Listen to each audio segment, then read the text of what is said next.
Sekarang Tepatnya tanggal 8 Desember 2023. Senyum semringah Leon Dozan akhirnya bebas dari penjara, ungkap penyesalan hingga cium kaki ibu. Aktor Leon Dozan akhirnya bisa menghirup udara bebas, Jumat tanggal 8 Desember tahun 2023, setelah mendekam di dalam tahanan sejak tanggal 17 November tahun 2023. Didampingi kedua orang tuanya, aktor Willy Dozan dan penyanyi Betharia Sonata, Leon menyampaikan permintaan maafnya pada semua pihak atas perbuatannya.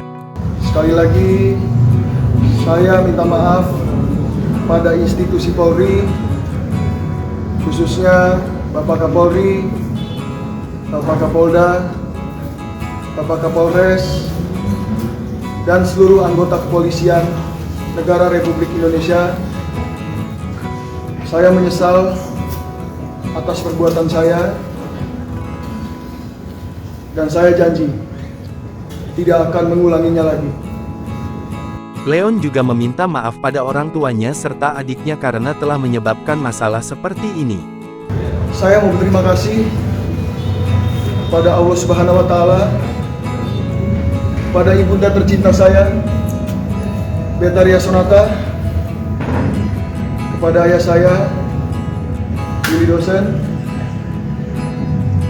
kepada adik saya, Dia Dozan, kepada Ridwa, Najwa, Aurora, Linda Senduk, dan ibunda Rinoa. Putra sulung Willy Dozan itu bersyukur kasusnya bisa diselesaikan secara damai. Lebih lanjut, Leon juga mengungkapkan penyesalannya yang mendalam. Bahkan Leon Dozan sampai mencium kaki orang tuanya karena sudah mengecewakan mereka. Pasti, Leon langsung cium kaki mama, Leon langsung cium tangan mama juga, dan Leon peluk mama. sama papa. Papa juga sama. Seperti apa yang Leon lakukan ke mama. Untuk diketahui, Rinoa, mantan kekasih Leon Dozan yang melaporkan kasus dugaan penganiayaan, memutuskan untuk mencabut laporan terhadap Leon. Keputusan itu diambilnya setelah melalui banyak pertimbangan. Sebagai informasi, Leon ditangkap polisi dari Polres Jakarta Pusat di rumahnya, di daerah Cirende, Jakarta Selatan pada Kamis tanggal 16 November tahun 2023 pukul 22. Aktor kelahiran tahun 1997 ini ditetapkan sebagai tersangka mulai Jumat tanggal 17 November tahun 2023 dan ditahan di Polres Jakarta Pusat.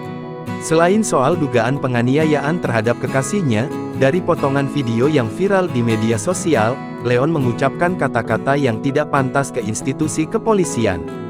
Download Tribun X sekarang, menghadirkan lokal menjadi Indonesia.